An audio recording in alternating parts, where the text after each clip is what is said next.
Social science जैसे exam में जो मैप सेक्शन होता है वो एक तरीके से फ्री होता है। अब बच्चे इसे थोड़ा बहुत ग्रांटेड ले लेते हैं, चलो एग्जाम टाइम में कवर कर ही लेंगे, लेकिन आपको ऐसी गलती करने की जरूरत नहीं है। देखिए, वैसे तो आपके टोटल 5 मार्क्स के मैप आपसे पूछे जाएंगे और जो रेशियो रहने वाला है वो 3:2 का रहेगा, यानी कि 3 क्वेश्चन जो होंगे मैप के वो ज्योग्राफी से पूछे जाएंगे और जो 2 क्वेश्चन है वो आपके हिस्ट्री से पूछे जाएंगे, जो कि अभी मैं आपको ऑफिशियली शो भी कर दूंगा। ठीक है, आज की इस क्लास के अंदर हम 2 मार्क्स के बारे में कवर करेंगे, यानी कि हिस्ट्री के जो भी इंपॉर्टेंट मैप्स आपसे पूछे जाएंगे फाइनल एग्जाम में उन्हें कवर करेंगे। इस वीडियो को देखने के बाद आपसे इतनी सी भी गलती नहीं हो सकती कि आप मैप में अपने ये 2 जो नंबर है उन्हें हम मिस करके आ जाए। तो चलिए फिर बिना किसी देरी के साथ शुरू करते हैं आज की इस वीडियो।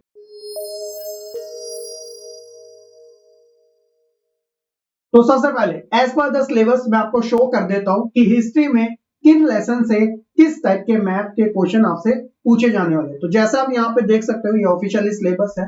तो मैप के अंदर आप देखो हिस्ट्री के अंदर सिर्फ 2 ही लेसन है। एक हो गया आपका फ्रेंच रेवोल्यूशन चैप्टर नंबर 1 और दूसरा हो गया आपका सोशलिज्म इन यूरोप। इन्हीं में से ही आपके मैप के क्वेश्चन पूछे जाएंगे, बाकी हिस्ट्री से, जो कि हम अदर वीडियो में बात करेंगे। ज्योग्राफी के थोड़े ज्यादा है, लेकिन हिस्ट्री के सिर्फ 2 ही लेसन में से इन टॉपिक में से आपका मैप पूछा जाएगा। तो सबसे पहले हम बात करेंगे चैप्टर नंबर 1 फ्रेंच रेवोल्यूशन से क्या आने वाला है। तो सिंपली है, इसके अंदर आपसे पूछा जाएगा फ्रांस का जो मैप है ना उसी से रिलेटेड 4 यहाँ पे जो सिटीज हैं उनको आपको बस अच्छे से ध्यान रखना है कि ये कहां कहां पे लोकेटेड है, और सिमिलर क्वेश्चन कुछ इस तरीके से बन सकते हैं।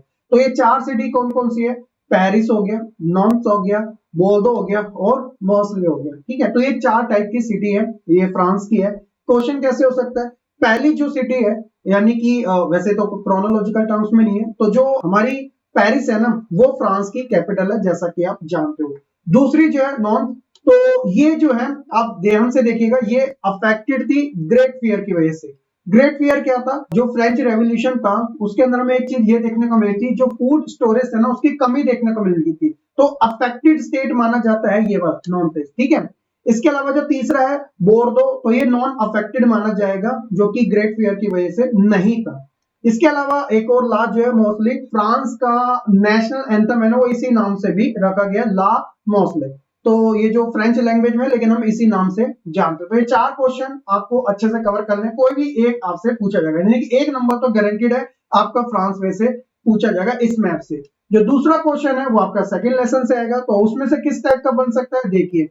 तो यहाँ पे बेसिकली क्या है, सोशलिज्म इन यूरोप के अंदर हम जो बात करते हैं ना वो वर्ल्ड वॉर के बारे में, और वो भी सिर्फ फर्स्ट वाले। तो वर्ल्ड वॉर फर्स्ट के बारे में ये आपको ओवरऑल मैप दिया गया है, जिसके अंदर अलाइड, सेंट्रल और न्यूट्रल पावर्स के बारे में बताया गया कि फर्स्ट वर्ल्ड वॉर में कौन कौन सी कंट्री किस किस पावर का पार्ट थी। तो सबसे पहले हम बात करते हैं फर्स्ट वर्ल्ड वॉर हुआ कब था। तो वो 1914 से 1918 के बीच में लड़ा गया था। मेन जो अरेना था, जो मेन जगह थी, वो हमें यूरोप में देखने को मिलती है। अब फर्स्ट वर्ल्ड वॉर के अंदर मेजरली 2 पावर्स थी जो डिवाइडेड थी, यानी कि एक थी अलाइड, दूसरी थी सेंट्रल। तो सबसे पहले अगर हम सेंट्रल ग्रुप की बात करें, सेंट्रल पावर्स की बात करें, तो इसके अंदर जो कंट्रीज थी मेन अगर बात करें तो वो जर्मनी थी, और उसके सपोर्ट में ऑस्ट्रिया हंगरी और साथ ही साथ टर्की, जिसे हम ऑटोमन अंपायर के नाम से भी जानते हैं।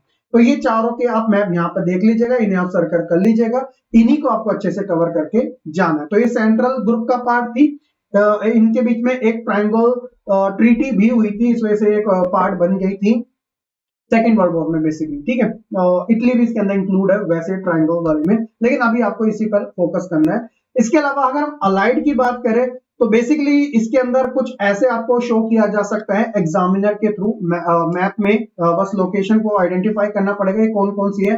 4 यहाँ पे दी गई है, फ्रांस, इंग्लैंड, रशिया और यूएसए। तो ये अलाइड पावर का पार्ट थी। अगर हम इनको अच्छे से आइडेंटिफाई करें तो ये वाला पार्ट आप जगह से पहचान जाओगे, बहुत बड़ा जो है वो हो गया रशिया, और ये जो है यूरोप के कॉन्टिनेंट में आता है वो है इंग्लैंड, और यूरोप के कॉन्टिनेंट में आता है फ्रांस, 2 कंट्री। और इसके अलावा अमेरिका हो गया जो नॉर्थ अमेरिका का पार्ट है। ठीक है, तो ये 4 कंट्री थी। अगर हम बात करें फर्स्ट वर्ल्ड के अंदर जो मेजरली इन्वॉल्व कौन थी तो वो इंग्लैंड और फ्रांस थी। बाद में रशिया और अमेरिका भी आई थी, और कहीं ना कहीं जो अलाइड पावर थी वो फर्स्ट वर्ल्ड वॉर जो थी अपना जीत गई थी। स्टार्टिंग में बैकफुट पे थी, लेकिन अमेरिका के कंट्रीब्यूशन की वजह से कहा जाता है कि फर्स्ट वर्ल्ड वॉर जर्मनी वैसे जीतता जीतता हार गया था, जिसको उसमें बहुत ज्यादा खामियाजा उठाना पड़ा था। हालांकि आगे चल के अमेरिका ने जर्मनी की हेल्प भी करी थी, लेकिन एक टाइम के बाद उसने बंद कर दी थी। तो ये 4 कंट्री थी, आपको पता चल चुका है। और allied power first world war के अंदर जीती थी, इवन सेकेंड वर्ल्ड वॉर में भी जीती थी। तो आपको सेकेंड वर्ल्ड वॉर करने की जरूरत नहीं है। आपके जो पैटर्न में, जो आपके सिलेबस में गिवन है, सिर्फ उनको कवर करके जाइएगा। ये 2 मार्क्स आपके इन्हीं में से ही पूछे जाएंगे। कंट्रीज अच्छे से याद रख लीजिएगा, फर्स्ट और सेकंड दोनों चैप्टर की। होप सो कि आपको काफी अच्छे से समझ आ चुका होगा। वीडियो पसंद आई तो लाइक कमेंट शेयर करने के साथ चैनल को सब्सक्राइब करना बिल्कुल ना भूलें।